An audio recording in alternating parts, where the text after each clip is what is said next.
نحمده ونصلي على رسوله الكريم أما بعد فأعوذ بالله من الشيطان الرجيم بسم الله الرحمن الرحيم إلا تنصروه فقد نصره الله إذ أخرجه الذين كفروا ثاني اثنين إذ هما في الغار إذ يقول لصاحبه لا تحزن إن الله معنا صدق الله العظيم.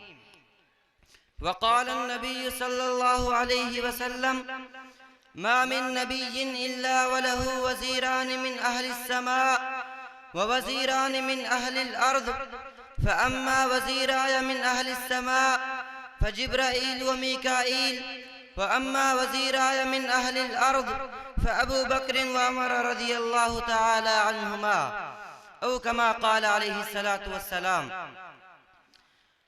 وہ پیمبر تو نہ تھا پیمبر جیسا لگتا تھا، وہ پیمبر تو نہ تھا پیمبر جیسا لگتا تھا، وہ دریا تھا مگر گہرے سمندر جیسا لگتا تھا.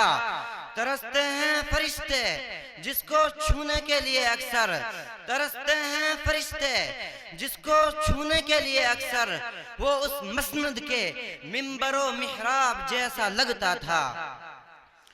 آج میں آپ حضرات کے روبرو اس عظیم الشان ہستی کی سیرت پر لب کشائی کرنے کی جرات کر رہا ہوں جو ایک طرف شیعہ و روافض کے ناپاک جملوں کی مثل بنی ہوئی ہے تو دوسری طرف خاتم الانبیاء امام الاتقیاء حبیب خدا سید المرسلین صلی اللہ علیہ وسلم نے اپنی حیات میں 17 نمازوں کے لیے اپنے مصلی پر کھڑا کر کے قیامت تک آنے والے انسانوں کو آگاہ کر دیا کہ جس طرح نہ کوئی امام کے آگے ہو سکتا ہے نہ کوئی برابر، اسی طرح میرے صدیق سے بڑے ہونے کی تو بہت دور کی بات ہے، کوئی برابر بھی نہیں ہو سکتا.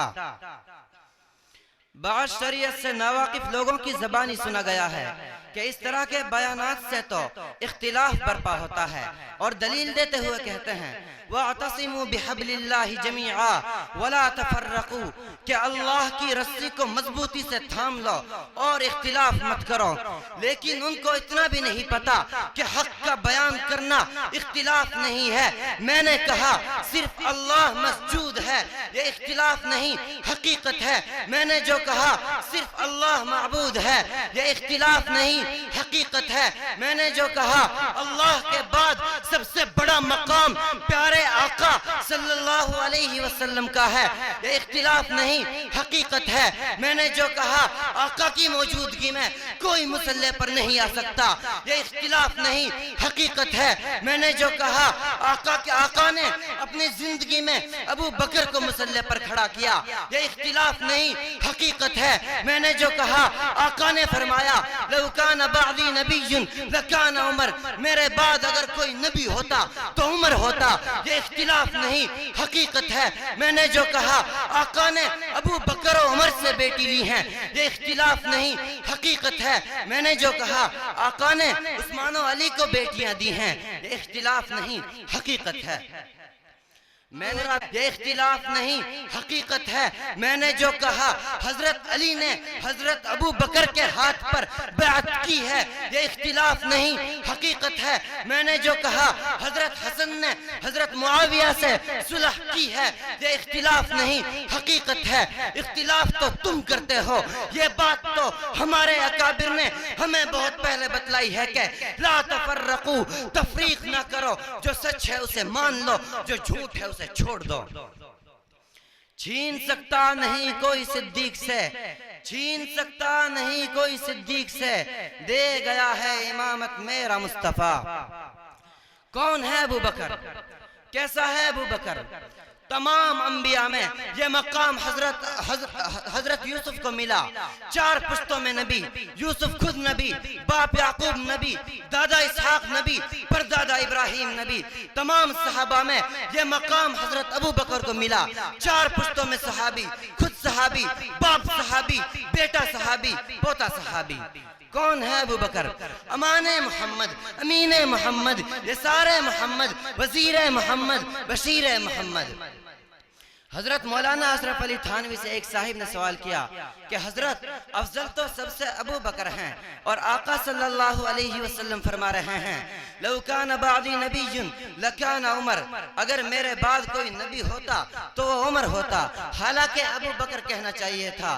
حضرت مولانا اشرف علی تھانوی نے بڑا اچھا جواب دیا، فرمایا ابو بکر ایسا معی تھا، ابو بکر والذین معہو کی ایسی عملی تفسیر تھا کہ ابو بکر کے لیے من بعدی لفظ آتا ہی نہیں۔ وہ پیمبر تو نہ تھا، پیمبر جیسا لگتا تھا، وہ پیمبر تو نہ تھا، پیمبر جیسا لگتا تھا، وہ دریا تھا مگر گہرے سمندر جیسا لگتا تھا۔ ترستے ہیں فرشتے جس کو چھونے کے لیے اکثر، ترستے ہیں فرشتے جس کو چھونے کے لیے اکثر، وہ اس مسند کے منبر و محراب جیسا لگتا تھا۔ پیمبر تو نہ تھا، پیارے آقا کی عمر 63 برس، صدیق کی عمر 63 برس، پیارے آقا کی وفات پیر کے دن، صدیق کی وفات پیر کے دن، پیارے آقا کی وفات کے وقت سرحان عائشہ بیٹی تھی، صدیق کی وفات کے وقت سرحان عائشہ بیٹی تھی۔ پیارے آقا نے کہا مسواک لائی جائے، صدیق نے کہا مسواک لائی جائے، پیارے آقا نے فرمایا مسواک سخت ہے نرم کیا جائے، صدیق نے کہا مسواک سخت ہے نرم کیا جائے۔ پیارے آقا کی مسواک کو عائشہ نے چبا کر نرم کیا، صدیق کی مسواک کو بھی عائشہ نے چبا کر نرم کیا۔